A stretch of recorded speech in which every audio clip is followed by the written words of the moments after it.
চীনের general administration of customs সোমবার এক বিবৃতিতে জানায়, বিশ্ব স্বাস্থ্য সংস্থা দেওয়া তথ্য অনুযায়ী বিশ্বের বিভিন্ন দেশে গবাদি পশু এবং পশু পাখিদের মধ্যে পক্স ও পা মুখে রোগ ছড়িয়ে পড়ায় এ নিষেধাজ্ঞা আরোপ করা হয়। গত ২১ জানুয়ারি চীনের কর্তৃপক্ষ এ বিষয়ে একাধিক বিবৃতি জারি করে।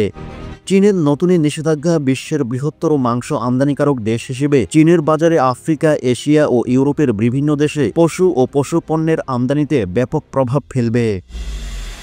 বিশেষ করে ঘানা, সোমালিয়া, কাতার, কঙ্গো প্রজাতন্ত্র, নাইজেরিয়া, তানজানিয়া, মিশর, বুলগেরিয়া, পূর্ব তিমুর এবং ইরিত্রিয়া এ নিষেধাজ্ঞায় ক্ষতিগ্রস্ত হবে।